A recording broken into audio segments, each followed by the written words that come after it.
Hello everyone, welcome to Rekha's kitchen. আজকে আমি আপনাদেরকে নাগা চিকেন উইংস তৈরি করে দেখাবো।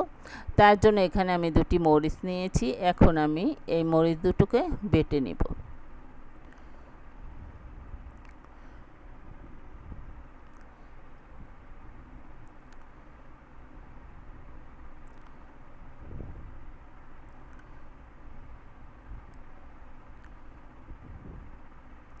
মরিচ কিন্তু আমার বেটে নেওয়া হয়ে গিয়েছে। এখন আমি এর ভিতর দিয়ে দিব চিকেন উইংস।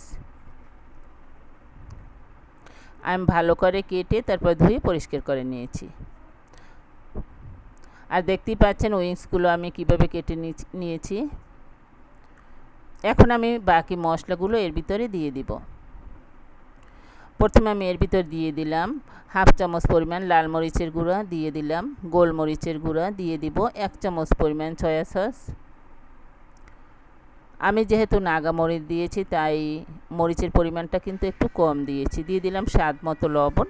এখন আমি এর ভিতর দিয়ে দিব আদা বাটা এবং রসুন বাটা।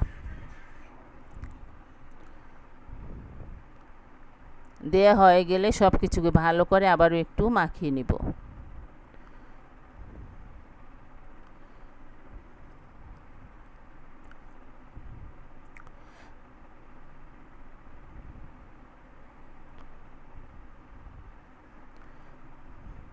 দেখতেই পাচ্ছেন আমার কিন্তু মাখিয়ে নেওয়া হয়ে গিয়েছে। এখন আমি একটি বাটির ভিতরে উঠিয়ে তারপর আমি বাকি মশলাগুলো এর ভিতর দিয়ে দিব।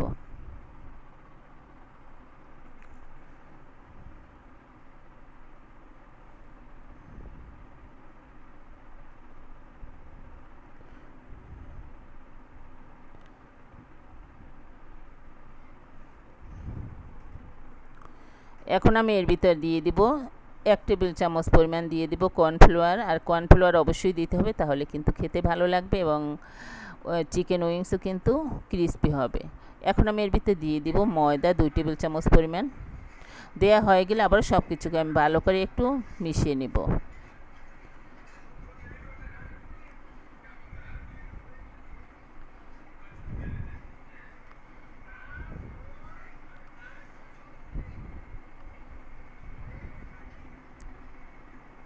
এখন আমি ভেজে নিব।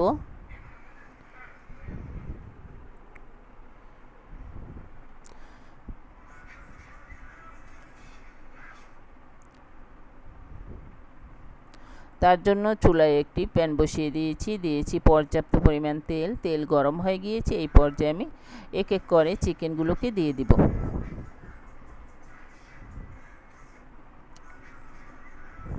আর চুলার আঁচ মিডিয়ামে রেখে এই চিকেন উইংস ভেজে নিতে হবে, তা না হলে কিন্তু ভিতরটা কাঁচা থেকে যেতে পারে।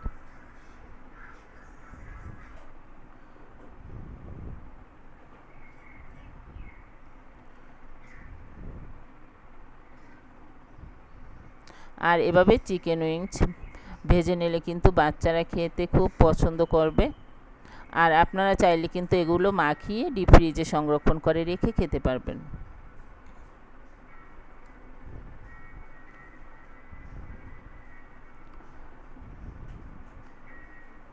চুলার আঁচ মিডিয়ামে রেখে আমি ভেজে নেব। এক পাশ হয়ে গেলে অন্য পাশটা আমি উল্টিয়ে দিব।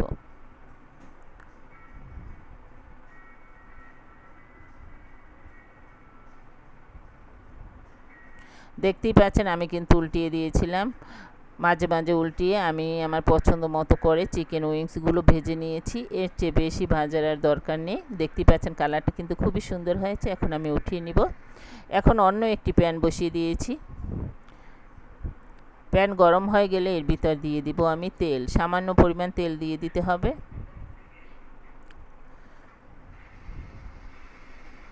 আমি এখানে সরিষার তেল দিয়েছি।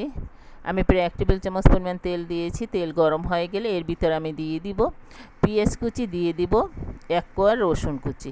রসুনের পরিমাণটা একটু কম দিতে হবে। এখন অনবরত নেড়ে আমি এই পেঁয়াজটাকে ভেজে নিব। একেবারে ব্রাউন করে ভাজার দরকার নেই, সামান্য একটু নরম করে নিলেই হবে।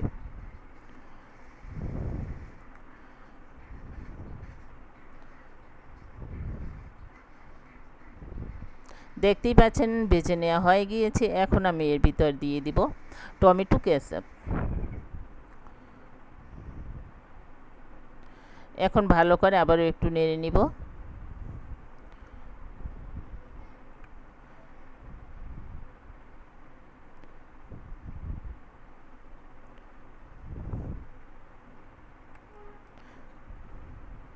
যখন এই মশলাটা সুন্দর করে কষানো হয়ে যাবে তখন আমি এর ভিতরে দিয়ে দিব চিকেন উইংস।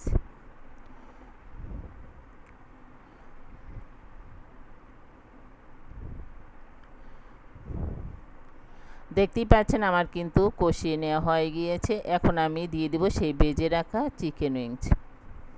এখন প্রায় 1 মিনিটের মতো আমি নেড়েচেড়ে তারপর উঠিয়ে পরিবেশন করে নিব। বেশি ভাজার দরকার নেই, তাহলে কিন্তু চিকেন উইংসগুলো নরম হয়ে যাবে। আর এখন কিন্তু খুবই ক্রিস্পি আছে।